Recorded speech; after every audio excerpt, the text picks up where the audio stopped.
السلام عليكم ورحمة الله وبركاته. ازيكم حبايبي؟ عاملين ايه؟ ان شاء الله تكونوا في اتم صحة وافضل حال. النهارده يا حبايبي حابة انضف معاكم الفلتر ده، الفلتر بتاع غسالة الاطباق. طبعا الفلتر ده لازم ينضف كل اسبوع كده اقل حاجة. انا عندي هنا الفلتر ده بقى طبعا مليان رواسب زي ما انتم شايفين كده. للاسف الفترة الاخيرة اليومين اللي فاتوا دولت كنت بغسل فيها حاجات فيها كمية دهون كبيرة جدا زي ما انتم شايفين كده عامل ازاي. كل الحاجات دي بترجع تأثر على الغسالة، ونرجع نقول الغسالة ما بتنضفش الحاجة دي كويس. طبعا علشان الغسالة، عشان الفلتر ده لازم ينضف. شوف كمية الرواسب. طبعا الفلتر ده بيبقى موجود في الغسالة من تحت. اي واحده مش عارفه مكانه فين تبقى تقولي وانا اصوره لها في الغساله عندي، او في فيديو انا عامله فيه ريفيو عن الغساله بتاعتي ومشاوره عن الفلتر ده بيبقى موجود تحت. شفت كميه الرواسب والبقايا الاكل بتبقى عامله ازاي؟ تيجي تغسلي بعد كده بتلاقي بقى ايه الاطباق والمواعين عندك ما بتنضفش. احنا بنضغط على هنا دي كده الاتنين مع بعض بنشيلها. شفت كميه الحاجات اللي فيها عامله ازاي؟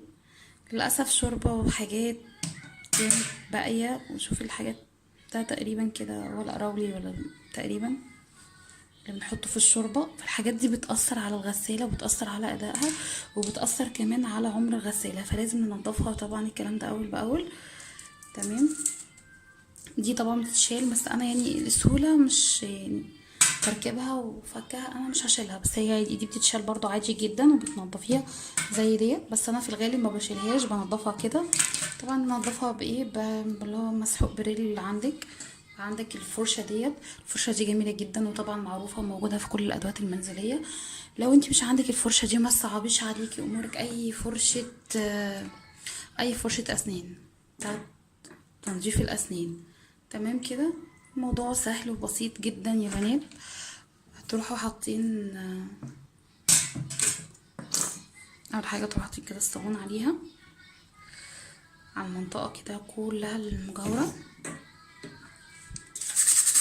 الاول هنروح نعمل كده بالفرشه، تغسلي بقى كده وانت زي ما انت شايفه كده في الحوض عندك، تفضلي تدعكي.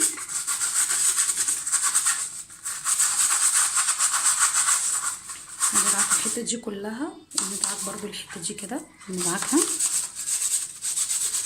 كله يا بنات هتدعكوه بالفرشه ديت زي ما انتم شايفين كده. تجيبوا كل حاجه من بره ومن جوه. انا مفكاش لان ديت سهله اللي انا عارفه اجيب منها. شوف كميه الدهون والتراب اللي نازل منها عامل ازاي. خدي ايديكي كده وتلفي بقى، تلفي حواليها كده.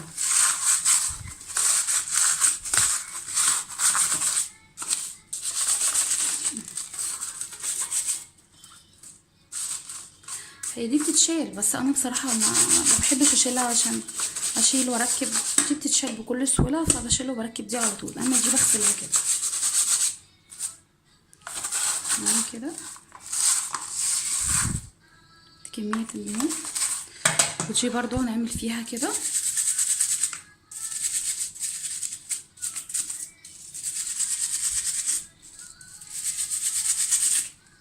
شفت الحاجات اللي بتنزل منها. فمهم جدا جدا ان احنا ننضف الفلتر بتاعنا على طول. ما تستنيش لما تيجي تقولي لا المواعين عندي مالها ما بقتش، الغساله ما بقتش بتنضف الاطباق، والاطباق بقت بتبقى مغيره ومش نظيفه، والمسحوق ما بقاش بينضف زي الاول. لا، احنا بننضف الفلتر كده بسرعه زي ما انتم شايفين كده. بس زي ما انتم شايفين كده. بس نبدا بقى نغسلها ونشطفها مع بعضينا ونشوف النتيجه بعد ما نشطفها هتبقى عامله ازاي. بس كده. هنا يا حبايبي زي ما انتم شايفين كده، من بعد ما انا شطفتها وغسلتها شوفوا بقى عامل ازاي. شوفوا كمية الدهون اللي كانت موجودة وكمية الرواسب اللي كانت موجودة دلوقتي بقت شفافة وما فيهاش اي حاجة. من جوه اهي، من هنا ومن هنا. بس كده احنا شطفناها جميلة جدا. ودي كمان اللي كانت جواها حاجات مش نضيفة زي ما انتم شايفين كده بقت شكلها عامل ازاي. بقت جميلة جدا جدا يا بنات. فتنظيف الفلتر لازم وضروري جدا. في بنات بتطنش وبتغسل كده على الفاضي، فلازم تنضفيه. انا بعد ما بنضفه بجيب ازازة الخل بتاعتي كده ديت وبحط عليها. دي بقى ايه، بتطهره بتعقمه، لو في اي رواسب اي ريحة بتشيلها، بس كده وخلاص. دي طريقتي في تنظيف الفلتر. زي ما انتم شايفين الفلتر بقى جميل جدا ازاي يا بنات، حاجة كويسة جدا. يا رب الفيديو يكون عجبكم. ما تنسوش يا حبايبي تبقوا تعملوا لي لايك وشير واشتراك في القناة، والى اللقاء في فيديو قريب جدا ان شاء الله. السلام عليكم ورحمة الله وبركاته.